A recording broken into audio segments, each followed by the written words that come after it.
Ladies and gentlemen, boys and girls, and everybody in between, you are listening to the Wednesday News Wrap with Jake and Ben. We are a part of the Hoops Crew Media Network and here to deliver your midweek shot of news.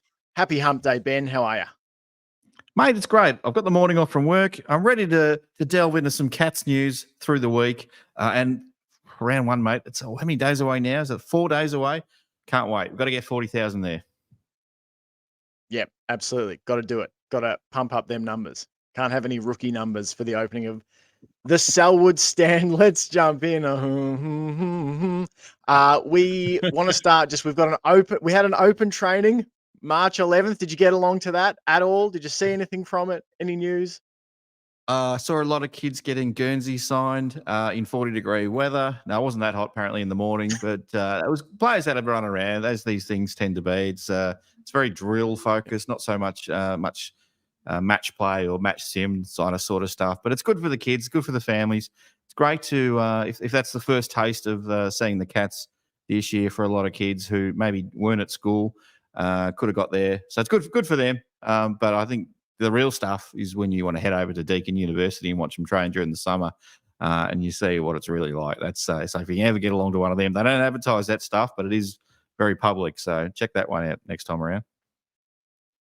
Got to be in the know. Follow Ben on Twitter for more tips on how to access the best training sessions. I always used to hate drill-focused training sessions if I was involved in sports. Like, can't we just play a practice game? That's what we're all here for. We want to play. I don't want to do more circle work. Let's move it along with some injury updates.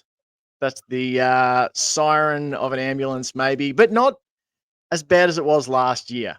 Ben, on the Cats injury front, we've got Cam Guthrie 6 to 8 weeks, Gary Rowan 4 to 6 weeks. Guthrie's a quad, Rowan's a back. How are you feeling about the medical room at the moment down at the Cattery? Did you say 16 to 18 weeks for Guthrie? No, it's probably, who knows with the way these things go. Hopefully he gets back. The Gary Rowan one's an interesting one. The club's been very quiet about him. I thought he was just coming back late because he had a delayed start to pre-season and then the baby came. I thought, they're just working him back slowly, but maybe, I don't know, something's gone wrong anyway. But it's Gary Rowan. You know what you're going to get with Gary Rowan. You can't play him unless he's absolute tip-top. You get a fantastic product when you get Gary Rowan in that shape, but maybe not so much when he's a little bit underdone. So I think they're just going to take their time. Plenty of opportunities for some other young guys in the first month or two of the season, and we'll see what the mid-season brings, or hopefully round 6, something like that for Gary Rowan. Yeah, absolutely. Yeah, the Guthrie thing makes me nervous. I know we had a few people on Twitter saying, "Oh, well, it's unrelated to the other injury," but it's just like once players reach this like stage in their career, early mid-30s, and you just start getting lots of injuries rack up. It's like, yes, maybe unrelated in the sense that the quad is not attached to the wristwatch, but like it's all injuries. That's what I don't like. I don't like the pattern of frequent injuries. And yeah, I think you're absolutely right. You got to just get Rowan tip-top shape. Otherwise, it's just not worth playing. It's all about what he can do physically. But why can't we be one of those clubs where you see, I don't know, if you go back a few years, Matthew Richardson, he broke his arm and he was back 3 weeks later. Like, why can't we be one of those clubs where Guthrie they say 6 to 10 weeks or whatever it was, and he's back before you know it. Like, I think Tom Stewart actually did that last year. We thought he was done in round 1 against Collingwood with that knee, and then he was 2 weeks later, he was back. So can we have more of that, please, at Geelong? Can we not have these ones that they say are going to be 2 weeks and blow out to be bloody 24 months or something like that? That'd be nice, Jake. If we could have that, that'd be great. There's a distinct lack of, like midnight flights to Germany for injections of calf's blood in footy in 2024, and we're all the poorer for it. So let's talk just quickly. Sound effect. Jack Sinclair of St Kilda, unlikely to play this weekend with a calf. He averaged 28 disposals last year, had 38 against us. Dan Butler could be unavailable with an ankle, or is unavailable with an ankle. 33 goals and 101 tackles last year for the Saints. What do you think? We're obviously an improved chance if those guys don't play? I think it helps. Jack Sinclair, I'm hearing, is maybe he's looking unlikely, but they haven't completely ruled him out. At least they hadn't Tuesday night when I was preparing some notes for this show. So I think he probably won't. Dan Butler definitely won't. And there's probably the two big names that most of our viewers, listeners would probably be aware of. A couple more, but there's always a few other guys that sort of step up as well. So we'll see. We'll see. Absolutely. All right. Milestone moments. We're all looking for them in our lives. The big moments that matter. Tanner Bruin's about to pass one in his AFL life. 50 games if he plays this weekend for Tanner Bruin. What are your thoughts on the former Giant turned Cat? Been a bit of year-on-year progression. Where are you at with him, and where do you think he goes to in the next 50 even? I think we'll see Tanner Bruin turn into a top 10 player in the AFL. But in between games 51 and 100, I think that's his trajectory. Him and Max Holmes will be the core of the midfield of the Cats. Hopefully Max Holmes hangs around, but we'll come to that in a second. I love Tanner Bruin. I'll be all about Tanner Bruin this year. You won't, unless he goes down with a knee in the first quarter on Saturday night. Hopefully not, but you'll be hearing a lot from me about Tanner Bruin this year, and I'm happy that he's played his 50. I think he's probably got another 150 to 200 games to go after that. But it's that very first milestone. Well done, young man. Just smile a bit more for us, Tanner. We need some more smiles from you, please. Hopefully we're playing footy that makes him smile this year. That's an ideal scenario. Let's use that Max Holmes mention as a nice transition into contract watch. Max Holmes, obviously. Yeah, that's right. Max Holmes entering the last year of his contract. There are 23 Cats in total who are entering the final year of their contract this year. There's only 3 Geelong players currently signed to 2026 and beyond. That's Connor O'Sullivan, Brian Myers, and Tom Stewart. Everyone else is done by 2025. And I didn't muck around with Connor O'Sullivan. Goodness me. No, lock him up. Lock him up. What are your thoughts here on the Max Holmes thing, Ben? Are you nervous about it, or do you think it's a done deal? It just needs to get done? Yeah, I think we could probably feel safe that he's going to stay.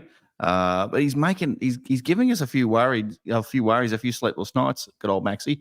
I think we'll be fine though. He's just probably trying to get as much as he can. I heard him talk, and the Cats put out a little presser the other day with him talking about it's just a matter of getting it done and all that sort of stuff. He wants to stay. There wasn't any kind of, usually you can pick up a little hint that he's not happy or something like that. But a year is a long time in footy. If he leaves it past the halfway mark, I'll be getting extremely nervous. But what I'm hearing so far, I'm feeling good about it. What about you? Are you thinking he's staying, or is he going to be wearing Collingwood colours in 2025? Oh God. I hope he's staying. That's what I'll say. I hope he's staying because I think we talked about this on the Chaps on our annual Stonks extravaganza last night. I don't know. I lose track of the nights. There's so many podcasts, so much Cats content. We were saying like Max Holmes is probably the most dynamic young player on Geelong's list. If you went pound for pound, looking at what they can offer, their ceiling, their potential career trajectory. And in that case, you can kind of understand why he and his agent are going, we want X amount, because they know he's probably the most dynamic young player on Geelong's list. So I get it. It's all, and I think honestly they'll get it done. But this is the dance we do around contracts every year for every player. 10 million. Just 10 pivoting million over 5 years. Yeah, lock him up. Something like that. 2 million a year. Lock him up. Just sort of pivoting off this idea of there's a lot of Cats in the final year of their contract, and there's a lot of short-term, I guess, deals. We're sure about how things are going to look the next 2 years, but maybe not beyond. Let's talk about some potential debuts for this weekend. We've got listed Sean Manor, Connor O'Sullivan, George Stevens for the Cats. Who of those? Let me put it to you this way: how many of those do you think debut this weekend? Is it none of the three? Is it one of? Is it two of? Is it three of? How many do you reckon we see? I reckon we see one of that crop that you've named, and it's probably Sean Manor. I said in the season preview video that I think, or maybe it was another podcast I was on, I said Connor O'Sullivan will probably be the first month of the year. I don't think he's just ready just yet. I reckon it'll be one of the guys who hasn't played in the hoops before. And then there might be another guy that has played 1 or 2 games, something like that. So you might see, could we see Toby Conway? He didn't play in the last practice match, but could we see Toby Conway, with Reece Stanley's history of, getting injured here, there and everywhere. So, or maybe they were just holding Toby Conway back during that game and there was every intention to play him in round 1. Who knows? But I think you can almost take Sean Manor to the bank on that one for a round 1. The 1,113th player to wear the hoops is my guess. Love it. And I would agree. I think that he's far and away the most likely. I think he should play. I actually think that Gary Rowan being injured to start the season for the first 4 to 6 weeks is a perfect opportunity for Sean Manor to step in and play that sort of buzzing forward 50, small to medium type role. So I think it's as good an opportunity as any that's going to be presented to Sean Manor in 2024. And I reckon we see him run out there. What do we got now? Stand. Speaking of running out there, they're going to be running out there in front of 40,000 people. They're going to be running out there in front of a brand spanking new Joel Selwood stand. What are your thoughts around the stadium, the upgrade, how it's looking, the process to get here, memories of the old times, whatever your thoughts are, unpack them here in this safe space for the Selwood stand conversation. Very safe space. I hope it's safe. 20 years in the making, $340 million. $1 million. And it's been a long time. Clearly, it's not enough money. We need a roof still. That's we've got to be pushing for that. We need a change.org sort of petition happening pretty soon on that one. Another maybe 200 million just to get that roof done. That'd be great. I believe there's a training facility popping up somewhere, but they're not exactly sure where on the Kardinia Park precinct that's going to go. But something like that is still coming as well, which will include some facilities for the AFL women's team, which will be great as well. 40,000 capacity. I'm a little nervous, Jake. I'm very nervous that the Cats keep telling people to get to the game, buy a ticket. I'm like, it's Wednesday at the time we're recording this and they haven't sold it out yet. Come on, Cats fans. What are you doing? It's 25 degrees on Saturday night. Putting not a cloud in the sky. Get to the game. Bring 10 mates with you. Get to the game. We've got to absolutely say it. We cannot have 5,000 St Kilda supporters at this game. We want room for 50 of them. You'll probably stand next to a couple there in the standing room there, Jake, but make sure it's very uncomfortable for them. Make sure it's very, very loud. I don't know what they're going to call. I think that's the Gary Ablett Terrace, but the Cats were putting out there on socials, well, have you got a name for this area? I'm like, I thought it was the Gary Ablett Terrace. But anyway, I'm going with the People's Pocket. That was my pick on that one. But 40,000, we need a roof, Jake. Clearly the Victorian taxpayers and the Geelong ratepayers can just dip into their pockets a little bit more for the extra 200 million so we can put a roof on this place. Surely. Yeah. Every child deserves the chance for 50,000 Cats fans to go to Kardinia Park. Give generously. Let's get some meat in the seats. Come on. Fill it out. Come on, Cats fans. Lift. All right. Oh, no. Exactly. Lift. Do more. Do better. Couple more items here. Literally a couple. We've got Chris Scott appearance on Fox Footy talking about opening round or round 0 or ground 0, whatever it was called. And of course, his comments, like any that he makes, generally attract all sorts of absolute chicanery and overreaction from people all across the Twitterverse. I watched this little clip where he's saying, don't pretend it's not a compromise. It is a compromise. You are compromising the fixture because some clubs are now getting 2 buys, which players were told there was no time for. Well, they've found time for. But maybe if you look at the big picture, it's a worthy compromise for the greater good. Do you think this was just another storm in a teacup created by Collingwood fans and Richmond fans? Maybe. Look, I would have liked to have seen a round zero gather round type concept. Either they do something like that where every team plays. Maybe every team gets that second bye at some point. Yeah, fair enough. I'm more than happy to extend the season by that extra week if the players are happy to do it. It's either that or they go, oh, that was fun. Well, the NRL was in Las Vegas. That was a one-off kind of thing. We're going to go back to a normal kind of fixturing situation again. I don't know. It doesn't. I kind of agree with Chris Scott. I don't know if it's fair to give some teams the second bye. Plus, I don't know. I think you're going to be hitting the ground a bit. Whoever you play in round one, which is the second week really of the AFL. I think those teams that have already played are probably going to have an advantage too. They've already got a bit of the rust out of the way.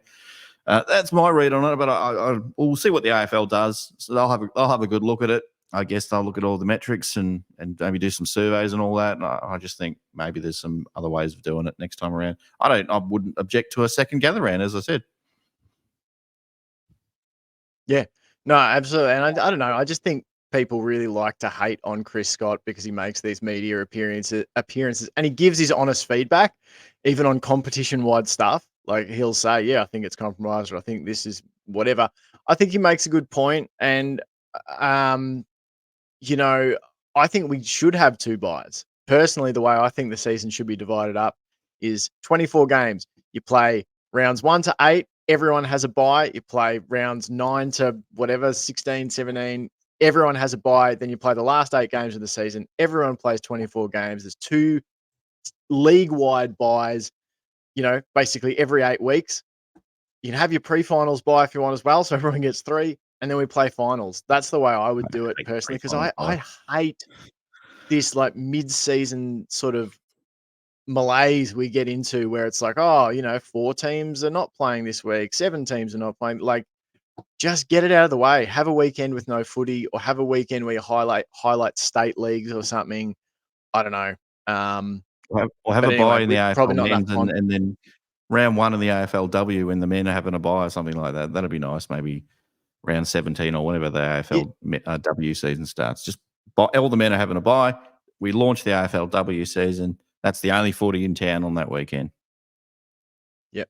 Or we go back to having our state v state games. Have your AFLW state of origin during one of the men's buys, and then the reverse. Have a mid-season buy for the AFLW and have some of your men come in and play your state of origin games on the AFL women's bye week. I don't know. Could be a way to bring it back, but we'll probably never see it because collective bargaining agreements, yada, yada, yada.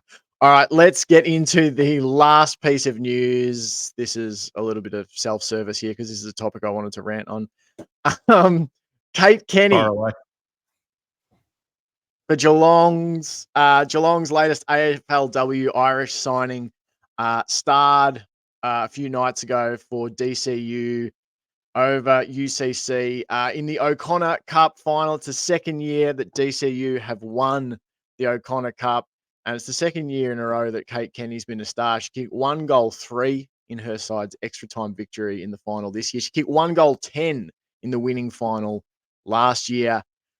She looks exciting, very exciting. Probably not as tall as like an Aisling Maloney, but takes up great positions to give and receive the ball, super decisive, pulling the trigger up forward on shots and that sort of thing. But I'm really excited, Ben. I think that Kate Kenny is a massive get for the AFLW Cats, and can't wait to see her play.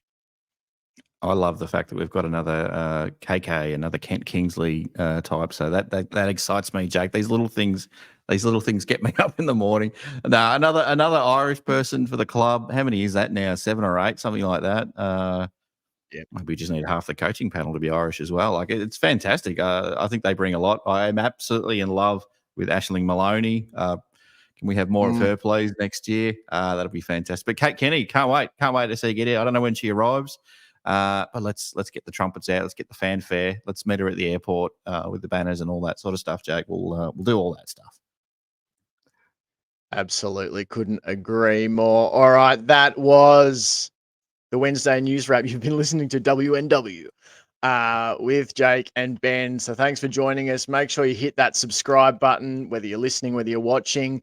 If you want extended coverage of the Cats this season, including extended podcasts and video shows, early access to interview episodes on Behind the Play, exclusive members only VFL men's and women's coverage, then go on over and sign up for a Patreon membership starting just $5 a month. And there are currently 7-day free trials. So give it a crack. Until next time, go Cats.